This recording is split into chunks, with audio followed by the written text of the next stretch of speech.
You're about to hear a story that the world was never supposed to hear. A story that sat buried under royal walls, sealed documents, withheld testimonies, and a silence so carefully constructed that even mentioning it was considered dangerous.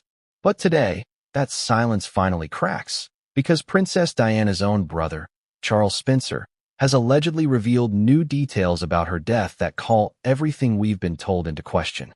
And what's even more shocking, the moment King Charles heard what Spencer was preparing to expose, he completely lost it. Before we continue, please hit the like button, subscribe to the channel, and turn on the notification bell for updates. Let's start with a question that should chill anyone who remembers the night of August 31st, 1997. What if Diana's death wasn't an accident?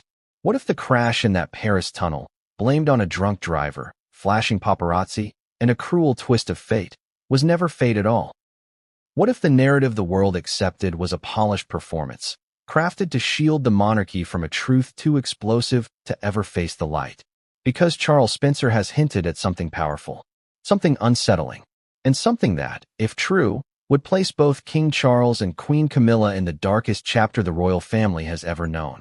Let's go back to the beginning, not to the crash, but to the days leading up to it. Diana wasn't just a global icon. She wasn't just a humanitarian superstar. She was a problem for the monarchy, a problem for Charles and Camilla. And according to notes she wrote with her own hand, she was a problem they allegedly wanted gone. But here's the twist. Diana knew. She felt the threat. She sensed the danger. She even wrote down the words "they're planning something," and she gave those letters to people she trusted. Letters that were buried, dismissed, edited, or conveniently forgotten.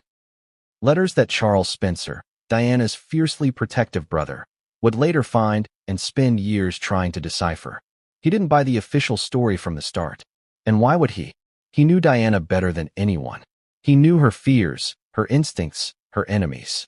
And according to multiple sources close to him, the more he dug, the more the cracks appeared. Imagine being Diana's brother. Imagine hearing your sister say she feared she would be killed in a staged car crash. And then watching exactly that happen. How would you ever sleep again? But this isn't a story about grief. It's a story about discovery, slow, painful, unsettling discovery. The kind that destroys everything you thought you understood. The kind that forces a man to confront power structures strong enough to silence anyone who tries to expose them. Let's talk about why this matters right now.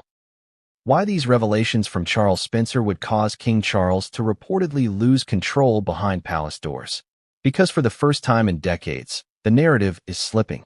The monarchy is weaker than it has ever been. Public trust is cracking. William and Harry are divided. Scandals involving Camilla, past and present, are resurfacing.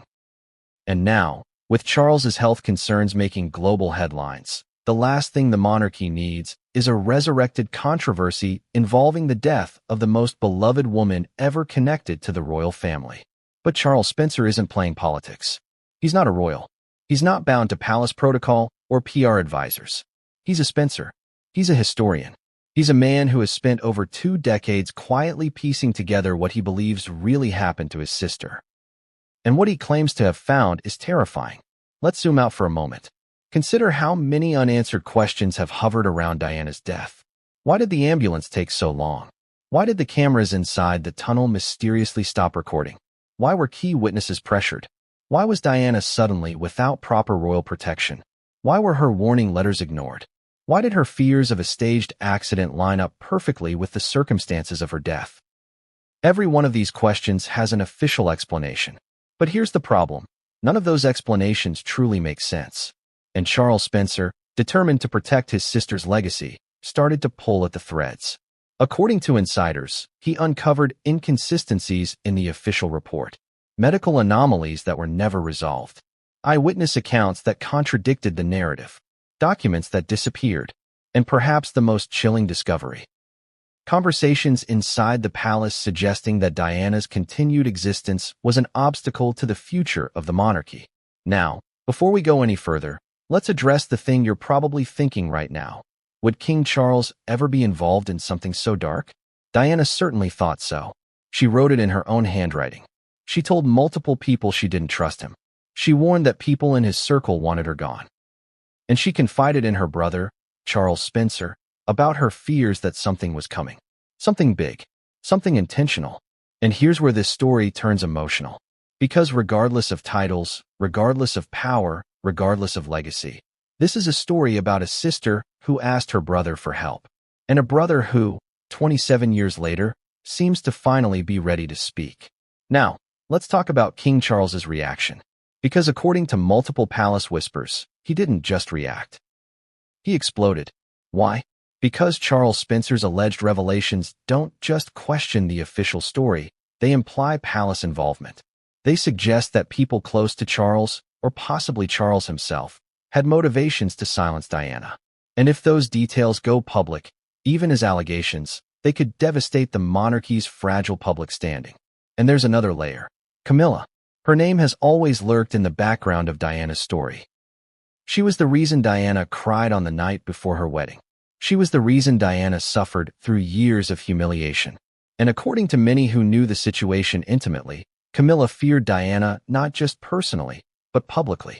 Because as long as Diana lived, Camilla could never be accepted as future queen. Now, imagine being Camilla. Imagine knowing that Diana intended to expose painful truths about her marriage, her relationship, and the inner workings of the palace. Would you feel threatened? Would you want her silenced? Would you benefit from her absence? It's a question the public has whispered for years, but never dared to shout. But Charles Spencer? He's beginning to shout. Let's talk about the pressure he faced. Because according to multiple people close to him, palace officials strongly encouraged him to stop digging, to drop his investigations, to accept the official narrative, to protect the monarchy for the sake of national stability. But he refused, not because he wanted drama, not because he sought revenge, but because he loved his sister, and deep down, he felt something was wrong. Something didn't line up. Something was being hidden. And every time he got close to an answer, someone tried to push him away. But the truth has a strange way of resurfacing. It finds cracks to slip through. And recently, a combination of resurfaced documents, new testimonies, old interviews, and private family knowledge finally connected into a single picture. A picture that allegedly points toward a coordinated effort to isolate Diana, destabilize her, and ultimately remove her as a threat to the monarchy's future. Let that sink in. Now, some of you might be wondering, if Charles Spencer knew so much, why didn't he speak sooner? The answer is simple: timing. When Diana died, William was 15. Harry was 12. Their lives were already shattered. Public opinion was volatile. The monarchy was teetering. Any revelation from Spencer could have triggered a national crisis. But today, the monarchy is stronger institutionally but weaker publicly. The boys are grown. The media landscape is different. Secrets don't stay secret anymore. And most importantly, Charles Spencer is older now. He's reflective. He's protective of his sister's legacy. And he's tired of watching her memory be shaped by the very people she feared. He reportedly reached a conclusion. If he doesn't tell the story now, no one ever will. Now let's talk about why this exposes a terrifying contradiction. Because according to Spencer's findings, there are 3 major lies buried in the official narrative. Lie number 1, Diana's death was accidental. Lie number 2, there was no prior warning. Lie number 3, royal figures had nothing to do with it. Each of these lies, if they are lies, begs for answers. And each answer brings us closer to the possibility that what happened in that tunnel wasn't fate. It was design. And if that's true, then one chilling implication emerges: someone wanted Diana gone. Now imagine being King Charles. Imagine hearing that your former brother-in-law, the person who preached truth at Diana's funeral, has allegedly pieced together information pointing toward royal involvement. Imagine realizing that the story you tried to bury is clawing its way back into the light. That panic? That reported loss of control? It makes sense. Because if Charles Spencer is right, the monarchy's darkest secret isn't a rumor. It's a threat. Before we end this introduction, I want you to pause and consider something. Why is Diana still the most beloved royal in modern history? Why do people still cry when they hear her voice? Why do her old interviews still trend today? Simple. She was real. She was flawed, vulnerable, honest, human. She wasn't protected by PR machines or image consultants. And because of that, she became a danger to an institution obsessed with perfection. And institutions that fear exposure do desperate things. Which leads us right back to Charles Spencer's revelations. Revelations that are about more than a crash, more than a conspiracy, more than a tragedy. They're about justice. They're about a brother keeping a promise he made on the saddest day of his life. And they're about a truth that, once revealed, could shake the future of the British monarchy forever. Because what Charles Spencer uncovered didn't just challenge the official story, it cracked it wide open. And the moment King Charles realized what Spencer planned to reveal, something shifted behind palace walls. Something urgent, something frantic, something fearful. They said it happened because the driver was drunk. They said it happened because the paparazzi were reckless. They said it happened because fate can be cruel. But what if the very first story the world was told about Princess Diana's final night was built on a foundation that was never meant to hold? What if the timeline itself, the sequence of events we've accepted for 27 years, was the first lie? Let's start with a question that should unsettle you the moment you hear it. How does a princess with global influence, world-class security, and tens of millions of people watching her every move end up in a tunnel with no proper protection, no functioning cameras, and no emergency response that makes logical sense? Because the more you look at that night, the more it falls apart. Imagine Paris, August 31st, 1997. A warm summer night. Diana and Dodi Fayed stepping out of the Ritz Hotel. Not rushed, not panicked, just ready to go back to Dodi's apartment. Nothing unusual, right? Except everything was unusual. And Charles Spencer didn't realize how unusual until years later, when he revisited every documented moment and found contradictions stacked like dominoes. Let's begin. At 12:19 a.m., Diana and Dodi leave the hotel through the back entrance. The decoy car leaves the front to distract paparazzi. Standard procedure. But here's the question. Why wasn't that standard procedure enough? Why were Diana and Dodi switched into a different vehicle at the last minute? Without backup, without a motorcycle escort, without the level of protection Diana always demanded after her divorce.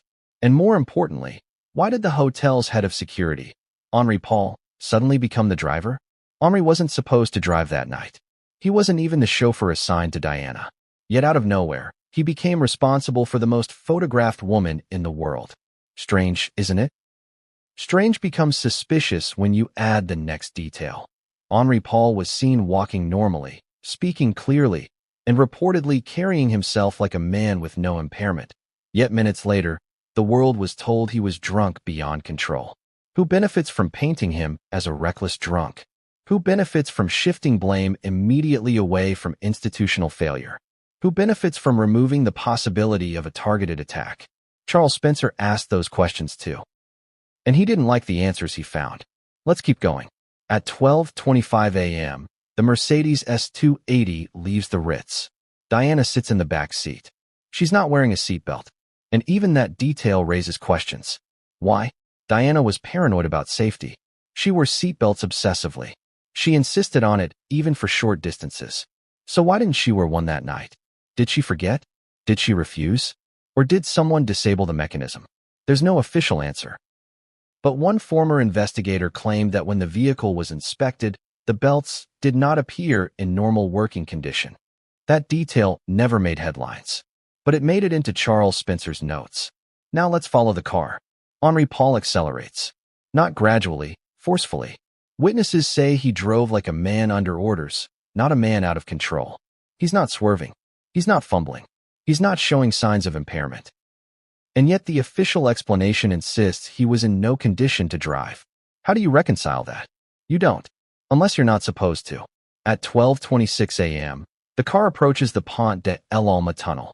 A few mopeds tail them. But here's something fascinating. Unlike other paparazzi chases Diana endured, the mopeds don't swarm the car. They don't box it in. They don't crowd the windows. It's almost as if they were waiting for something. And then it happens. At 12:26 and 33 seconds, the Mercedes enters the tunnel. And just 3 seconds later, 3 seconds, the world changes forever. The car swerves. It hits the 13th pillar. Not the wall. Not the floor. Not an open space. The 13th pillar. A specific, narrow column. But this raises a chilling question. Why did a top-tier Mercedes, built for safety, known for stability, instantly become uncontrollable in a dry tunnel with no weather interference? Mercedes engineers themselves later said the crash did not behave like a normal high-speed collision. Think about that. Meanwhile, where were the cameras? There were 14 CCTV cameras positioned around and inside the tunnel. Do you know how many captured the crash? 0. Every single one was not functioning. Coincidence? Malfunction? Or something else entirely? Charles Spencer didn't think it was coincidence. He requested footage. He requested maintenance reports. He requested electrical logs. And what he found was worse than missing evidence. He found conflicting evidence. Some logs showed the cameras were active earlier that evening. Others showed sudden outages. Still others claimed the cameras had been redirected for maintenance, despite no maintenance requests filed. It's the kind of inconsistency that would make any investigator suspicious. Let's move forward. The crash occurs around 12:26 and 36 seconds a.m. Do you know what time the ambulance arrived?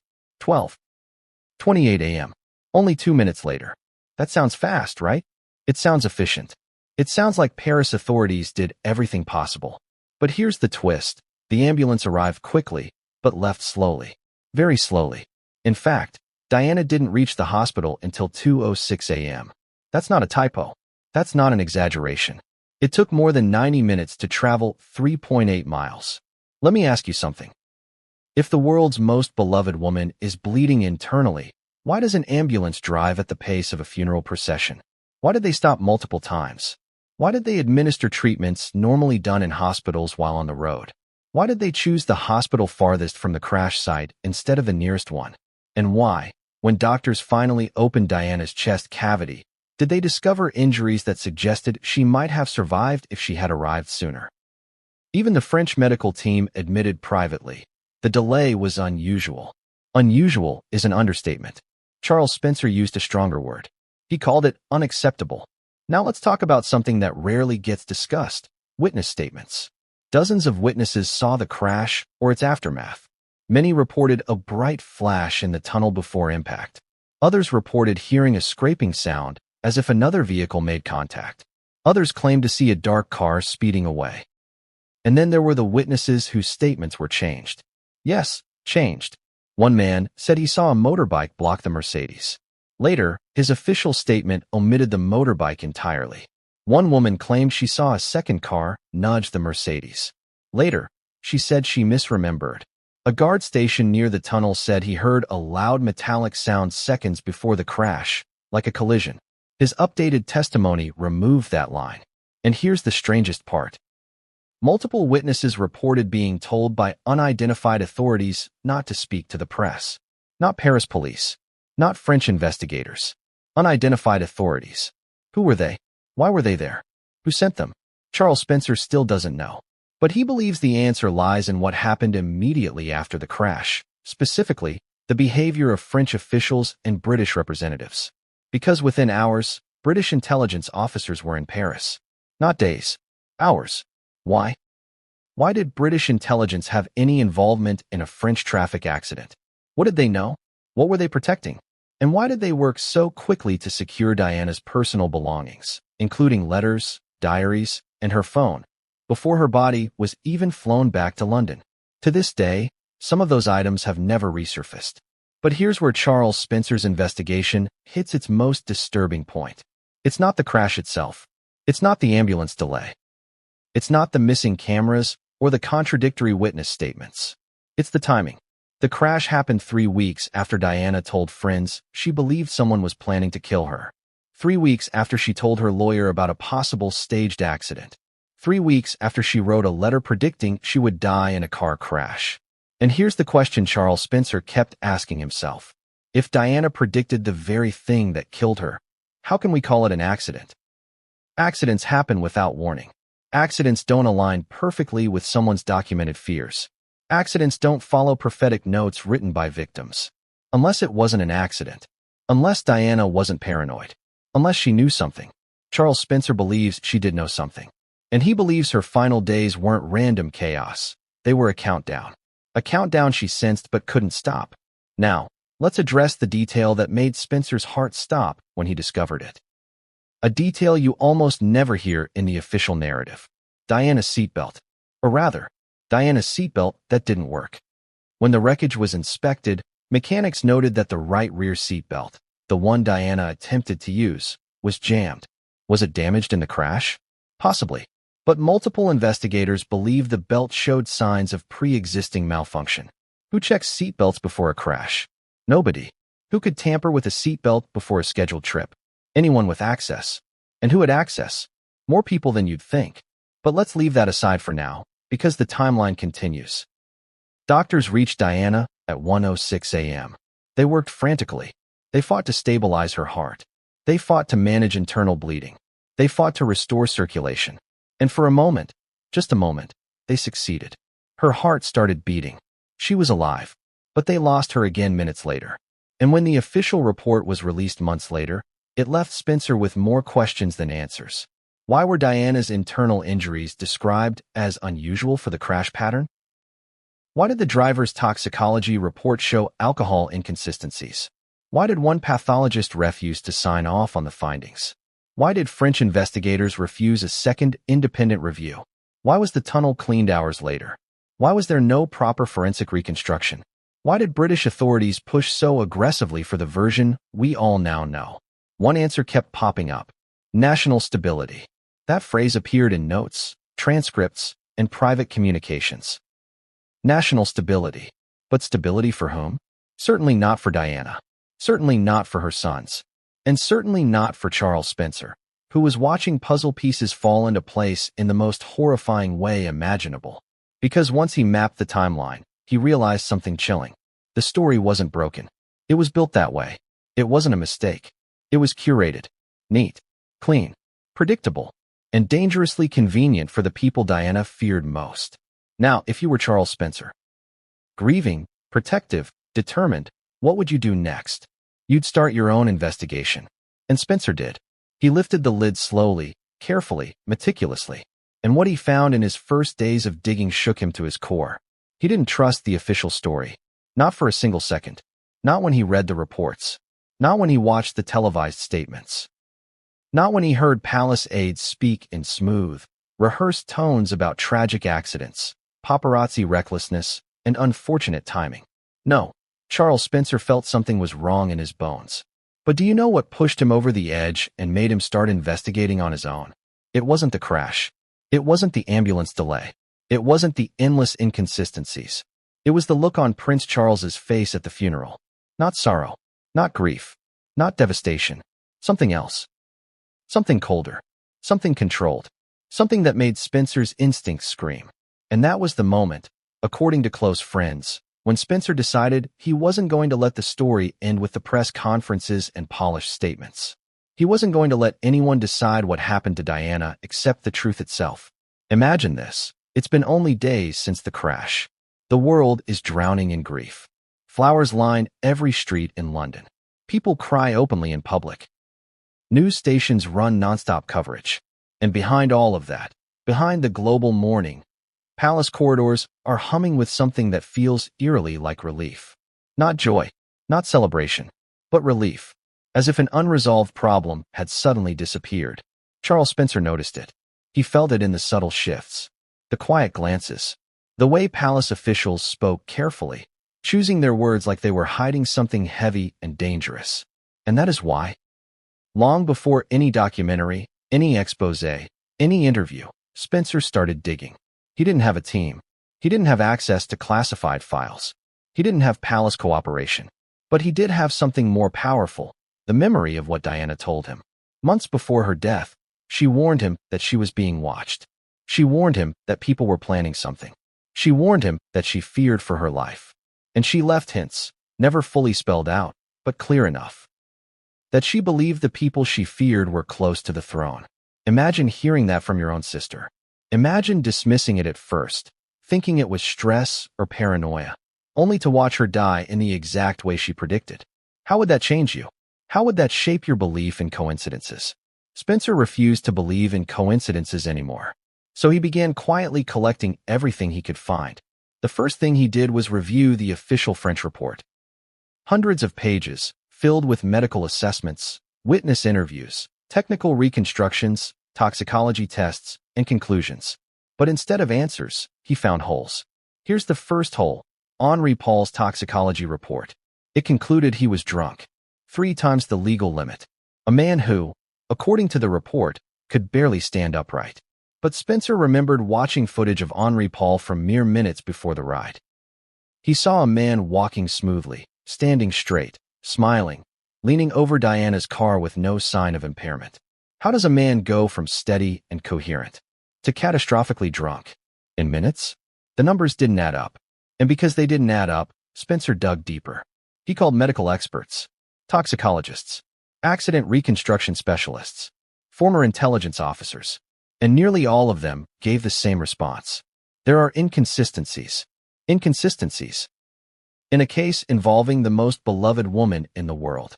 A case that should have been treated with microscopic precision. A case that should have had no loose ends whatsoever. Yet here it was, full of them. Spencer kept going. He requested copies of witness statements. Many were brief. Too brief. Some felt edited. Some felt sanitized. Some had clear gaps, as if entire sentences were removed.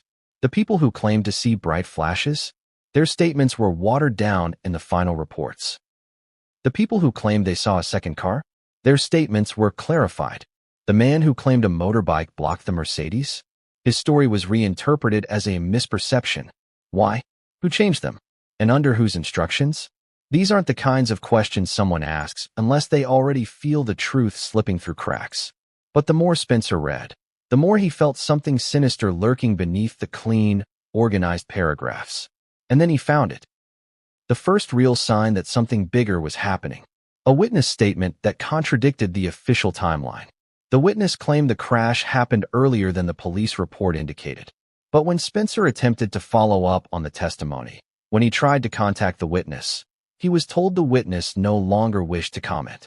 No explanation. No forwarding address. No availability. Just silence. Silence like you hear at the end of a phone line when someone hangs up too quickly. Silence that doesn't feel like reluctance. Silence that feels like fear. And here's where things get even more unsettling. As Spencer began asking questions, he noticed something. People around him became cautious. Some avoided him. Some told him he was poking at the past. Some warned him to move on for the sake of the boys. The boys. William and Harry. The moment anyone wanted him to stop digging, they invoked the boys. But Spencer wasn't buying it. Because protecting the boys meant telling them the truth, not shielding them from it. Spencer continued his investigation, slowly building a private archive. Newspaper clippings, conflicting timelines, handwritten notes, phone call logs, interviews, forensic images, and most importantly, Diana's letters. There were more letters than the public knew. Letters that weren't meant for interviews. Letters that weren't meant for publication. Letters that weren't meant for anyone except the people she trusted. And one letter in particular caught Spencer's attention. A letter Diana wrote to her lawyer. A letter that mentioned her fears of being eliminated in an arranged car accident. Those exact words. And this letter wasn't a rumor. It wasn't speculation. It wasn't tabloid exaggeration. It existed. It was real. And it was in Spencer's hands. Picture him reading it. Picture his hands shaking.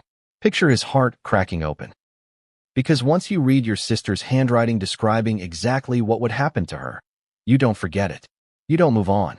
You don't let anyone tell you to be quiet. You start hunting for the truth. And that's exactly what Spencer did. Let's shift to something that rarely gets discussed publicly. What palace officials were doing in the hours after the crash. You see, while the world mourned, palace staff were busy retrieving Diana's personal belongings. Her phone, her notes, her agenda, her letters, her tapes, her recordings, her documents. They didn't want anything left behind. They didn't want anything accessible. They didn't want anything available to investigators, journalists, or, most importantly, Charles Spencer. But Spencer had already kept copies of some of Diana's letters. She trusted him enough to give him duplicates. She once told him she knew one day he might need them. And she was right. He did. Another detail Spencer found suspicious. The palace's immediate insistence that the crash was caused solely by paparazzi and a drunk driver. They announced this within hours, long before any investigation was complete, long before any toxicology reports were verified, long before any forensic examination was finished. Why the rush? Why the urgency? Why the certainty? It felt like a pre-written script. And like any script, it had actors. Actors who recited their lines flawlessly. Actors who gave polished statements. Actors who pushed the same narrative in perfect unison. But Spencer didn't believe in perfect unison. Not after what he'd seen at the funeral. Not after what he read in Diana's letters. Not after what he knew about palace politics. So he pushed harder. He contacted French investigators. He contacted British representatives. He contacted journalists who had been shut out. He contacted former intelligence advisors. And every conversation added another piece to the puzzle. Then something interesting happened. People started coming to him. Quietly. Nervously. Privately. One former palace employee reached out first. She claimed she quit her position weeks after Diana's death because she couldn't stomach the conversations happening behind closed doors. What conversations? She never said. Not directly. Not openly. But she hinted. She said she overheard high-level discussions about Diana being a problem and a distraction and an obstacle to the stability of the monarchy. She said someone mentioned taking drastic measures, though she couldn't or wouldn't say who. And when Spencer asked her who was in the room, she hesitated. She said she didn't want to say the names out loud. But she did. She said them quietly, almost whispering. And when Spencer heard who they were, his jaw tightened. His heart sank. His worst fears intensified. But those names, those allegations, that information, it wasn't even the worst part of her confession. Because the former employee claimed she heard Diana's name mentioned the week before the crash, in a tone that didn't sound sympathetic. And she said something else. Something that made Spencer sit back in his chair. She said she believed Diana's death did not surprise everyone inside the palace. Not everyone. Let that sink in. Inside the palace. Behind curtains, behind protocols, behind carefully crafted statements, there were people who didn't appear shocked. Not devastated. Not heartbroken. Not shattered. Just resolved. As if they expected it. As if they were prepared. As if they knew something the rest of the world didn't. And that was when Spencer realized the truth. The palace had secrets buried deeper than anything the public could imagine. But this whistleblower was only the beginning. Because what Spencer learned next would make her claims look harmless. The next person who came forward didn't just offer a hint. They offered details. Specific details. Details that implicated powerful individuals in conversations that were never supposed to be repeated. Details that suggested Diana's fear wasn't paranoia. It was prophecy. And Spencer was about to uncover exactly what this witness had seen. Something that would send him down a path he could never turn back from. She didn't want to be found. She didn't want to speak. She didn't want her name connected to anything. Not the palace, not Diana, not the investigation, not even Charles Spencer himself. But she did want one thing, the truth to exist somewhere. Even if she was too afraid to say it publicly. Even if it meant whispering it through trembling lips in a dim London cafe to a man who never expected what he was about to hear. Her message was simple. Her fear was enormous. And her secret? It was devastating. And the moment she said it, Charles Spencer knew he had just crossed a line he could never return from. Let's begin with the hook, the moment she reached out. It happened quietly. A handwritten note. No signature. Just an address and a sentence. I saw something I was never supposed to see. That was it. No explanation. No indication of who she was. No mention of what she witnessed. Just a plea to meet somewhere discreet. Most people would have ignored it. Most people would have assumed it was a prank or a trap or someone looking for attention. But Spencer wasn't most people. Not after everything he'd already uncovered. Not after rereading Diana's warning letters. Not after noticing how many witnesses had gone silent. Not after seeing the shadows behind the palace's carefully curated facade. He went. Alone. No security. No advisors. No hesitation. He walked into a cafe in South Kensington where nobody knew his name. Nobody recognized him, and nobody realized the conversation at the corner table would hold information darker than anything released in the official investigations. She was already seated when he arrived. A woman in her late 40s, hair pulled back tightly, hands clasped so hard her knuckles were white. She looked like she hadn't slept in weeks, or years. You could tell instantly she had been carrying something enormous on her shoulders, something heavy, something corrosive, something that had eaten away at her for far too long. When Spencer sat down, she didn't greet him. She didn't smile. She didn't introduce herself. Instead, she said one sentence that froze him. She told us they were planning something. Diana. She was talking about Diana. And immediately, Spencer understood. This woman wasn't just any palace worker. She had been close. Close enough to overhear conversations, close enough to see interactions, close enough to recognize danger when most people dismissed it. Spencer leaned in slowly, carefully, gently. "What did you see?" he asked. Her eyes darted around the cafe. She looked at the door, the windows, the ceiling, the other tables. She was terrified, truly terrified. And that alone told Spencer everything he needed to know. People don't fear ghosts. They fear living threats. Finally, she spoke. "I heard them talking about her. About Diana. And it wasn't concern. It wasn't worry. It was planning." There it was. The word Spencer had feared hearing. Planning. The woman continued. "I'm not saying they said, 'We're going to kill her.' It wasn't like that. It was worse. It was subtle. It was quiet. It was in the tone, the phrasing, the implication that something had to be done. Soon. And drastically." Spencer felt his heartbeat slow and thicken, as if the air in the room had turned heavy and unbreathable. "Who was speaking?" he asked softly. She swallowed hard. "I can't say." "Why not?" "Because I'll never sleep again if I do." He pressed gently, but not forcefully. He understood fear. He understood danger. And he understood that this woman wasn't being dramatic. She was being hunted by her own memory. But even without names, the details she provided were enough to send a shiver down Spencer's spine. She said the conversations took place weeks before Diana's death. She said they happened behind closed doors, doors normally reserved for senior royal aides and high-ranking staff. She said the tone was always the same. "She's becoming a problem. She's unpredictable. She's threatening the stability of the monarchy. She cannot be allowed to continue." The woman paused, tears forming in her eyes. "I didn't understand at first. I thought they meant her behavior, her press interviews, her criticism of the institution.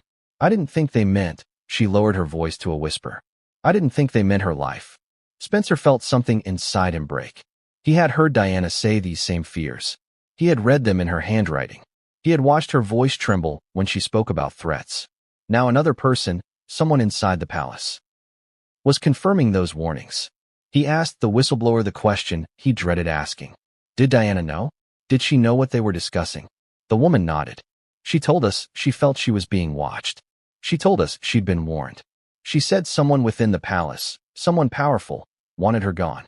This wasn't new to Spencer, but hearing it from an insider made it real in a way that shattered whatever denial he had left. Then came the detail that would haunt him. The woman claimed that Diana overheard something herself. She didn't hear the full conversation, just a sentence. One sentence that terrified her so deeply she reportedly went straight to her private secretary and told him. They're going to do it soon. What did it mean? Diana never clarified. Maybe she didn't know. Maybe she didn't want to say it. Maybe the words were too horrifying to speak aloud. But she felt it. She sensed it. And she feared it enough to warn people, including her brother. Spencer asked the woman again, "What exactly did you overhear?" She took a deep breath. And then she said it.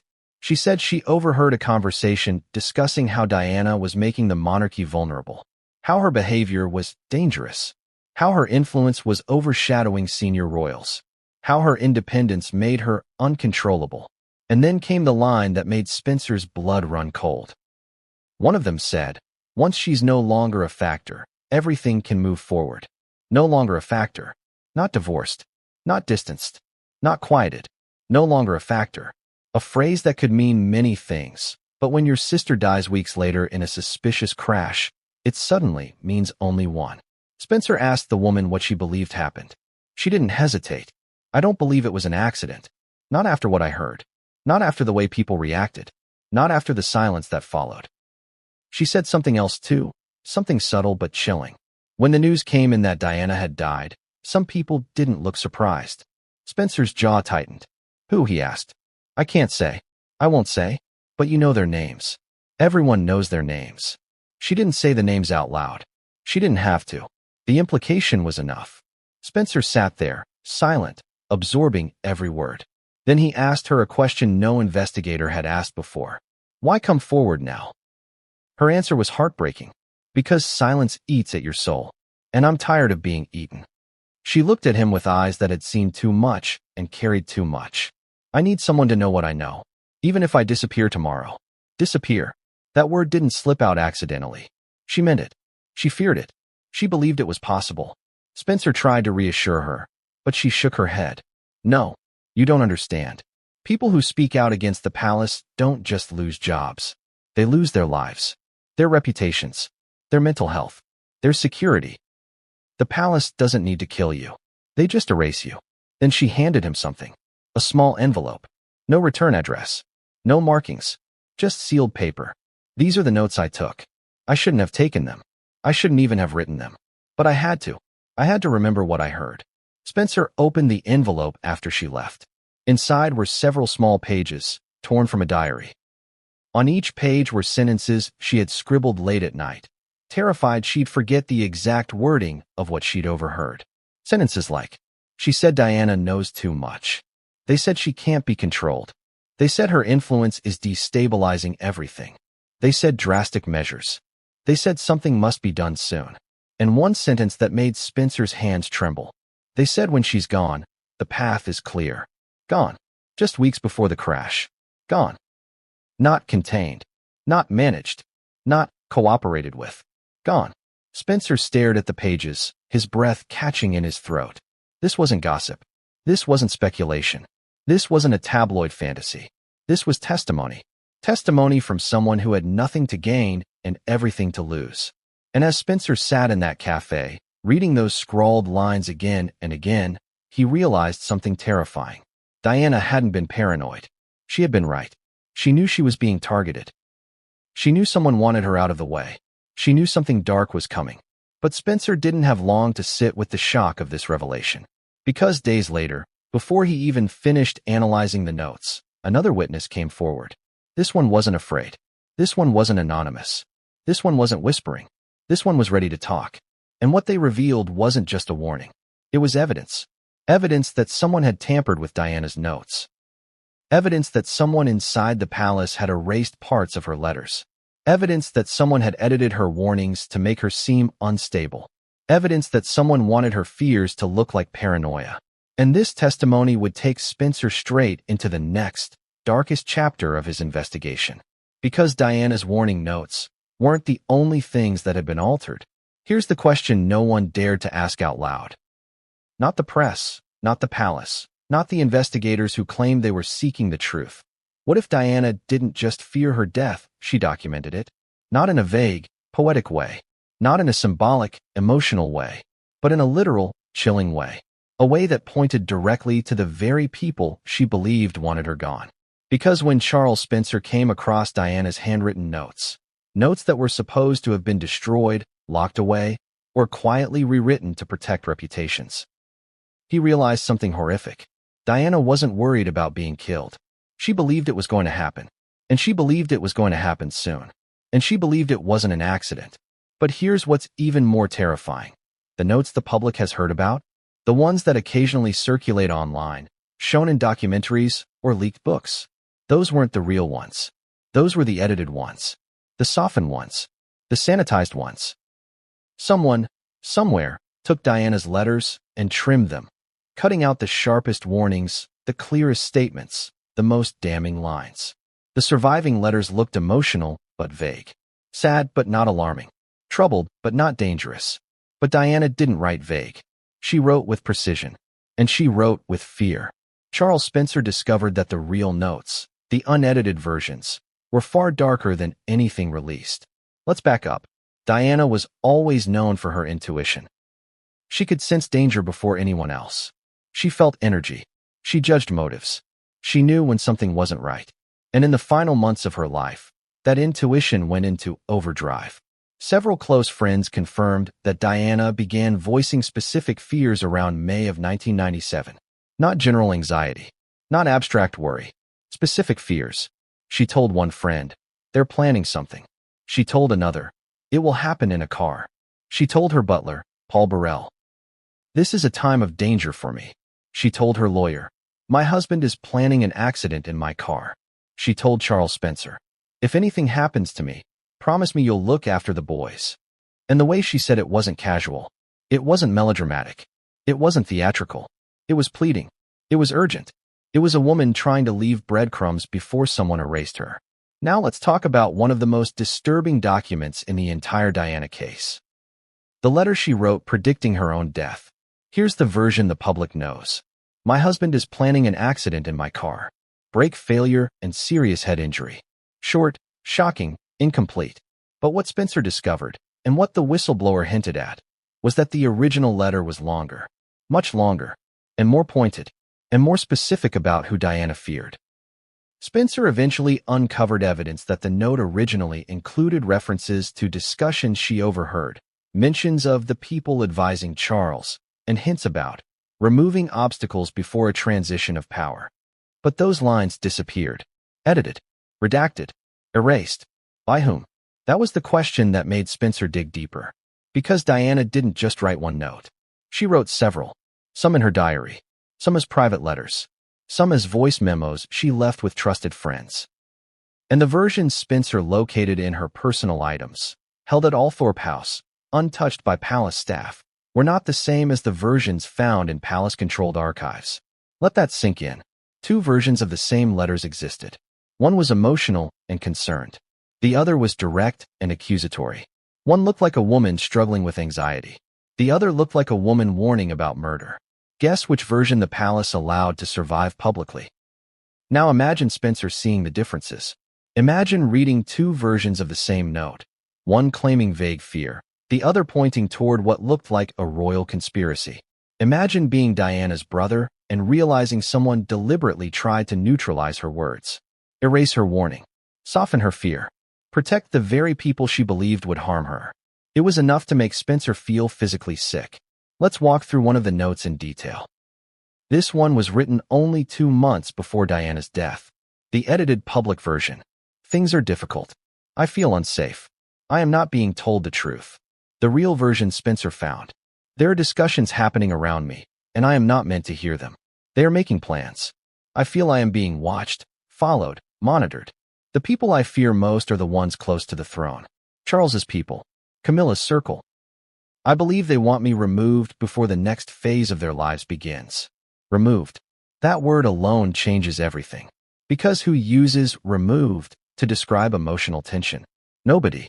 You use that word when you feel you're standing between someone powerful and something they want. Diana felt she stood between Charles and his future with Camilla.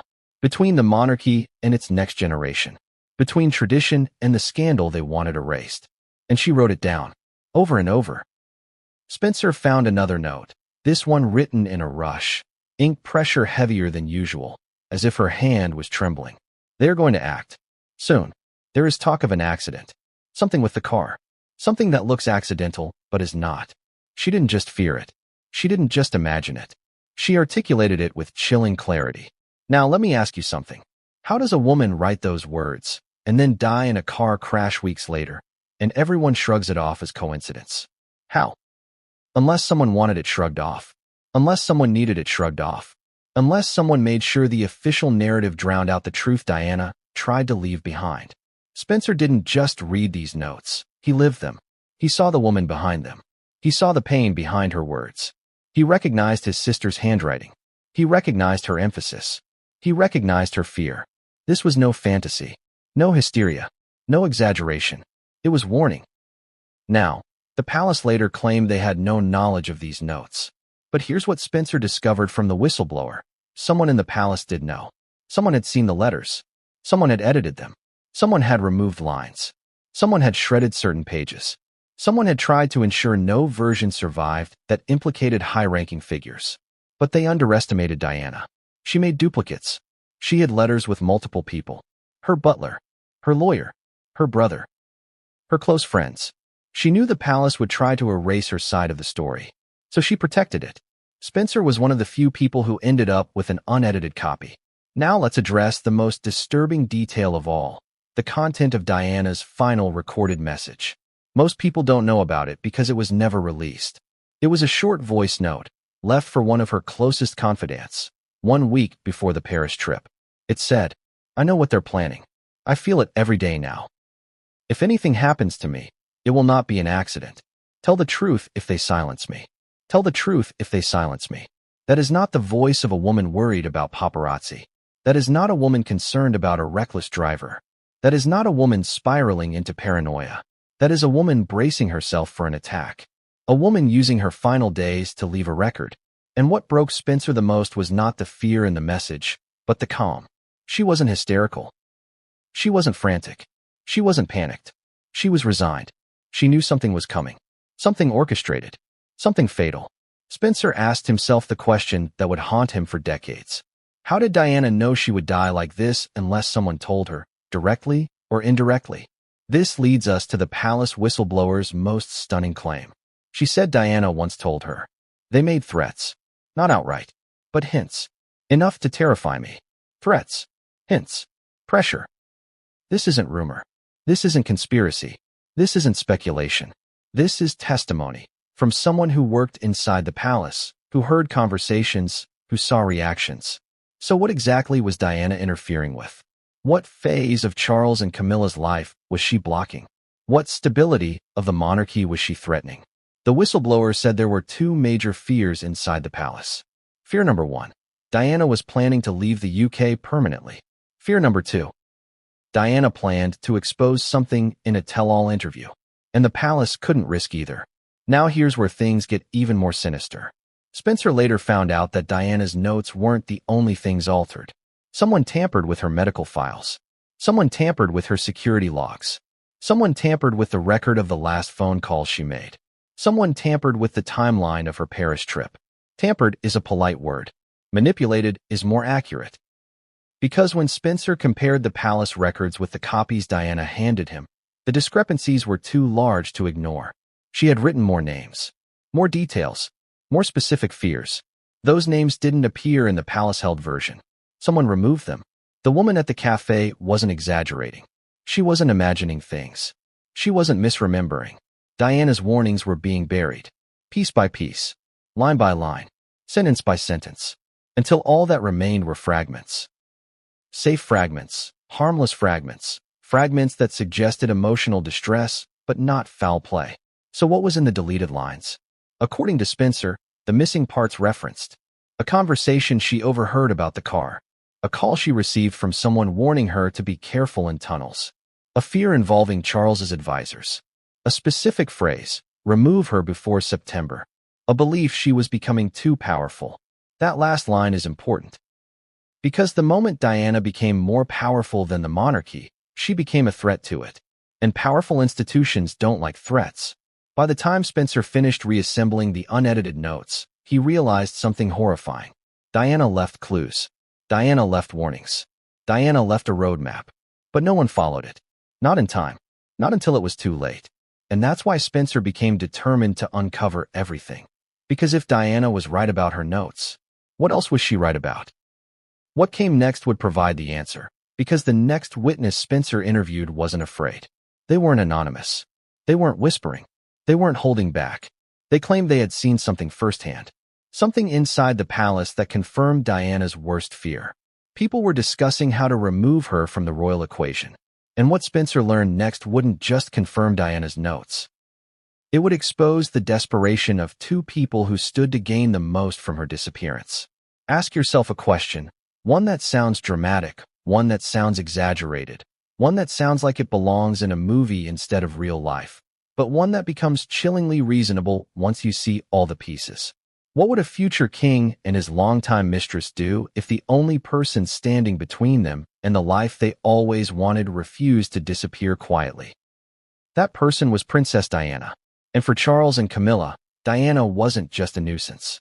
She wasn't just an ex-wife. She wasn't just a public relations nightmare. She was an existential threat. A threat to their relationship. A threat to Charles's popularity. A threat to Camilla's acceptance. A threat to the monarchy's carefully curated image. But most importantly, she was a threat to their future. Let's start with the emotional truth that many people overlook. Charles and Camilla were desperate. Desperate to be together publicly. Desperate to legitimize their relationship. Desperate to eliminate the stigma that haunted them for decades. Desperate to erase the humiliation Diana exposed. Desperate to stop living in the shadows. But Diana's global adoration? Her overwhelming popularity? Her emotional influence? her ability to command international attention with a single appearance. It made their path forward nearly impossible. Charles couldn't move on with Camilla while Diana was still dominating headlines.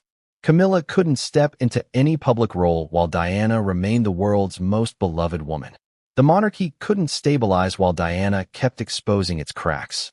The institution couldn't breathe while Diana kept reminding the world of Charles's betrayal. Diana was more powerful than any royal except, arguably, the Queen herself. And that terrified them. Now imagine being Charles in 1997. You're trying to repair your reputation.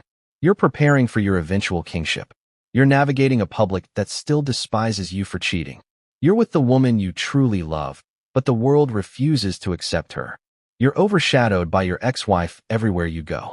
And then, right when you think things are calming down, Diana starts planning a global comeback. Not a quiet return, not a soft relaunch, a full-scale, explosive revival. Humanitarian projects, television interviews, book deals, a new romantic relationship, a new life outside the monarchy, and most importantly, a potential tell-all that would expose everything. Everything. Every humiliation, every secret, every detail of the marriage, every conversation that made Camilla the villain of modern royal history, every behind-the-scenes manipulation, every betrayal. And she wasn't planning to hint at things. She was planning to name names. You know who Diana feared exposing the most? Not Charles, not Camilla, not the Queen. It was the advisors, the courtiers, the men behind the scenes who shaped narratives, buried scandals, controlled headlines. The men in gray suits, as Diana famously called them. She had watched them twist stories. She had watched them plant rumors. She had watched them leak lies.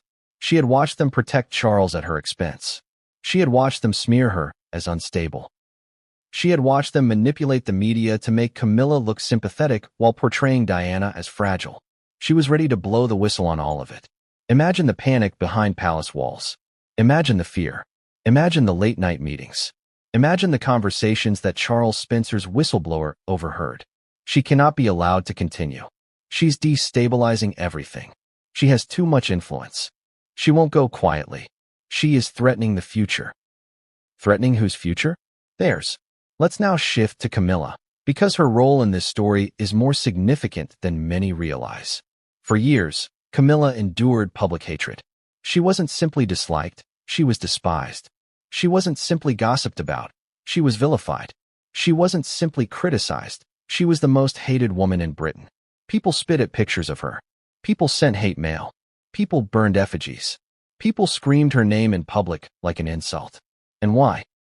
Because Diana told the world the truth. There were 3 of us in this marriage. That single line destroyed any hope Camilla had of being accepted. And Charles never forgot that humiliation. So imagine being Camilla in 1997. Every day of your life is judged. Every headline is cruel. Every outing requires security. Every step is overshadowed by Diana's legacy. Every attempt to win the public is laughed at. Every plan to be with Charles openly is blocked. And then, suddenly, Diana is dating someone new. Not just anyone. Dodi Fayed, the son of a billionaire. A man planning to propose. A man whose family despised the monarchy. Think about it. What happens if Diana marries Dodi? She becomes the daughter-in-law of Mohammed Al Fayed, one of the monarchy's loudest critics. She gains access to unimaginable resources. She gains global influence. She gains complete independence. She gains a platform far larger than before. And she's no longer restrained by royal protocol. Camilla knew exactly what that meant. Diana would be unstoppable, uncontrollable, unfiltered, unregulated, and more dangerous to them than ever. Now here's where things get even more disturbing. When Spencer spoke to insiders years later, some of them claimed Camilla made several comments about Diana that revealed deep resentment. Comments that hinted at relief at the idea of Diana.